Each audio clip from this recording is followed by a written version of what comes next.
Hey, Kimberly. Oh, hey!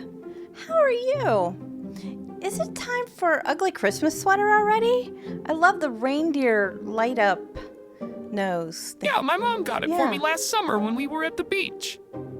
I went to the dealership with my friend today because she wanted to test drive this new car. Really? And they asked her for her social security number. What? Tell me more.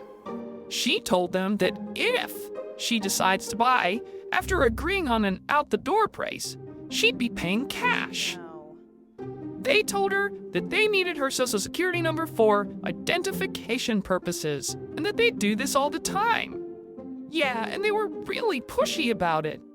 She got upset, so we just left and went to another dealership. They didn't ask her for her social, so what's up with that?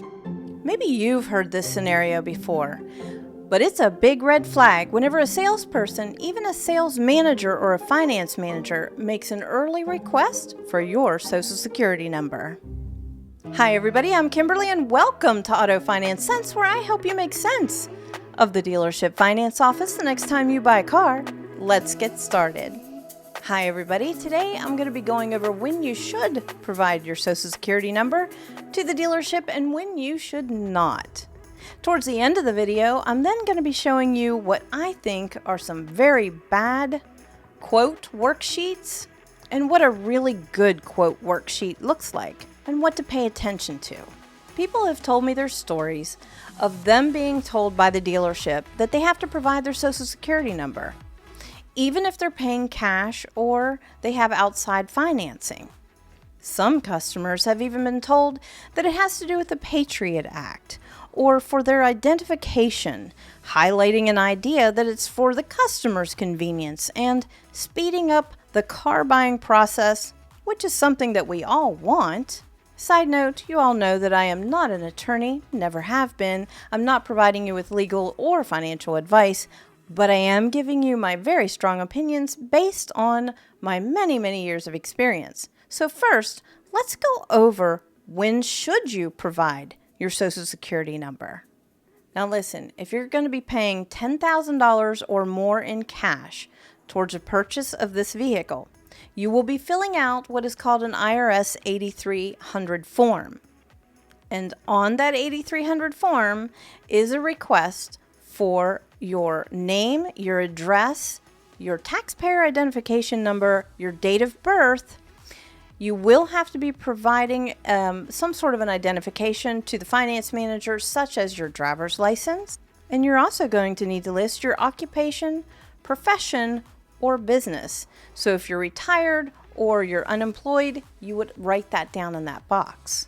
Typically, the dealership has 15 days in which to get this form filed. What is the purpose of an IRS 8300 form? This was designed to combat money laundering by certain organizations, which requires dealers to check the identifications of customers paying more than $10,000 in cash and to report those transactions to the IRS. Now, let's talk about cashier's checks, bank drafts, traveler's checks, or money orders. They are considered as cash. However, according to the IRS, only for face values under $10,000. If those payment types have a face value over $10,000, they are not treated as cash by the IRS. And the financial institution from which they were drawn on has to fill their own form out. That is called a currency transaction report. So back to the dealership. If you bring in hard cash of $10,000 or more, expect to fill out that IRS 8300 form. So yes, you will need to provide your social security number on that form. By filling out that IRS 8300 form, does that give the dealership permission to pull your credit? No, it does not. You are not releasing authorization to pull your credit by the dealership. And the other time that you would be providing your social security number to the dealership would be if you wanted the finance manager to obtain financing for you. Now, what happens if the salesperson says to you, well, we need your social security number for identification purposes. It has to do with the Patriot Act, you know. and they might even be shaking their head at you, wanting you to agree with them. Now, I'm telling you, as well as NADA, which is the National Automobile Dealers Association, and the National Independent Automobile Dealers Association, NIADA, that the Patriot Act does not require dealerships to run your credit. So what that salesperson is really talking about is something called ofac, or Office of Foreign Assets Control. This is where your name goes against a list called SDN, which stands for Specially Designated Nationals. OFAC is responsible for keeping and maintaining a list of these specific individuals, and it takes about 2 seconds to do an OFAC check.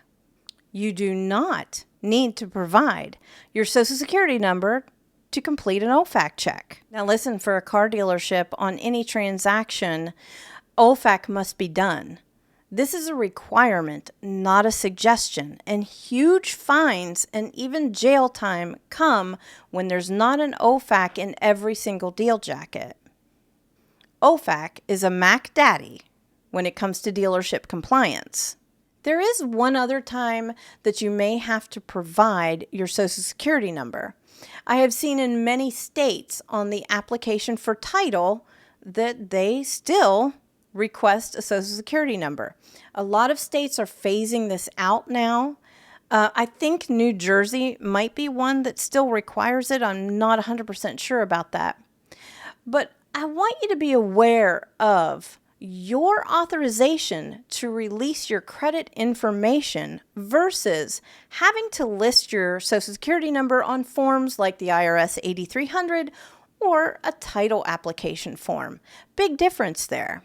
Now here's the thing. If you're obtaining financing through the dealership, the finance manager pulls an OFAC and you don't even realize it. It goes through the computer program that they're using, and they stay compliant that way.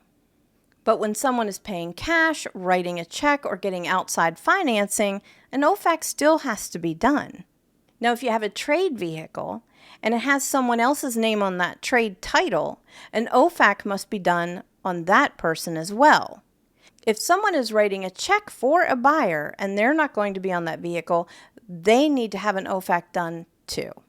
A lot of times, an unseasoned salesperson, for example, just does not understand or know the requirements for an OFAC or any kind of identification process. You don't need to provide your Social Security number. The only time you have to do that is for that 8300 form to the IRS, or if you want to use dealership financing. If a dealership says to you, I need your Social Security number for identification purposes, you simply say, I know it's for OFAC, Office of Foreign Assets Control, and all you need is my name and maybe my address to do that. Here's the website that you can go to verify that my name is not on the SDN list. And I will put all these links in the description box below for you. Now, there are 3 ways that a finance manager can pull the OFAC. Number 1, they can go right to that sanctions.ofac.treas.gov, download the entire SDN list and check it manually. And let's face it, nobody wants to do that.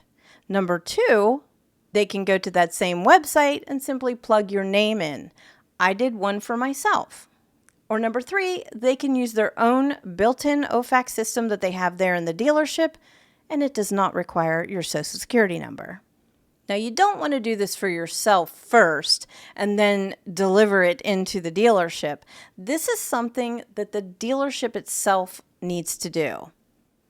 So then, why would they say that they need your Social Security number for the Patriot Act or identification? Well, it's simply a tactic so that the finance manager can take a look at your credit ahead of time and they can structure a deal quickly for you, presenting numbers with certain payments and hopefully getting you to buy that car. This is just one way to sell a car based on payments. And they're just hoping that you're going to fall for it. Okay, quick review before we take a look at some bad quote worksheets and what I think every quote worksheet should look like. When do you provide your Social Security number to the dealership? Whenever you have to fill out an IRS 8300 form when you're using more than $10,000 in cash, a lot of dealerships will simply take a personal check. That is not considered cash to the IRS, and you don't have to fill out that form. The other time is whenever you fill out a credit application because you want the dealership finance manager to obtain financing for your new car. When don't you need to provide your Social Security number to the dealership? Whenever they say it's for the Patriot Act or for identification purposes. You can remind them that you know what OFAC is, Office of Foreign Assets Control, and a Social Security number is not required. If a dealership asks me personally for my social just to take a test drive, I would go to the next dealership. Now, let's take a look at some not so great quote worksheets. A quote worksheet is something that a sales manager will work up, hand it over to the salesperson so that he or she can present it to you, and it'll be the numbers on a car that you're working on. Most of the time, it's going to show a range of monthly payment. Now keep in mind that that range of monthly payment is based on a general interest rate. You haven't applied for financing yet, so you don't know what interest rate you're going to get. Now, what you do want to see on a quote worksheet is something that says OAC or WAC, which means on approved credit or with approved credit. But that's the bare minimum that they should be putting on the worksheets. What I really want you to pay attention to are quote worksheets that look like this. By signing this authorization form, you certify the above personal information is correct and accurate, and authorize the release of credit and employment information. And with this one, you're even consenting to communication through email and texts. Well, that's okay for a lot of people, but for some people, it's not okay. So for me personally, on this kind of quote worksheet, if I knew that I was paying cash or was already getting outside financing and I absolutely was not going to be financing with the dealership, but I like these numbers, I would scratch out the line that says that I authorize release of credit and employment information and put my initials next to it. If I didn't want them texting me, I would do the same thing.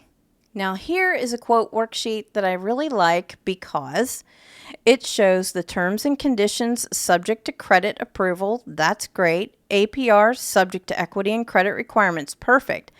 But this actually shows me the term and the interest rate from where these payments are coming from. I love that. And as a tip for you, if you get a quote worksheet from a dealership that doesn't break out the interest rate and term, you can tell them, I know what my credit looks like. I have tier 1 credit and I want the special APR. So please show me those payments on the worksheet with a 3.9 by 60 months. Or my credit union has 6% for 72 months. So please show me a quote that looks like that. Otherwise, typically they just send your worksheet out to you with some general interest rate because they don't know what it's going to be yet. But you can dictate what you want to see. Now here's a quote worksheet that for me, it kind of goes above and beyond. I really like this. They not only tell you in the box above that this presentation is designed to provide an example of various financing options that could be available, but they actually put a separate deal structure box. And they tell you, on approved credit, payments are estimates only, and they may vary among lending institutions and so on. I really like this. They go into detail. So before you go and sign a deal worksheet, go over it carefully, make any adjustments with your initials that you are concerned about. If you feel like you got any value out of this, would you do the YouTube-y things for me? Hit the like, subscribe, and that notification bell. I am going to be back next week with another informative video for you. And right now I'm in the middle of putting together a Christmas idea list for your loved ones and their cars. So, take care, stay warm, and I will see you soon. Bye-bye.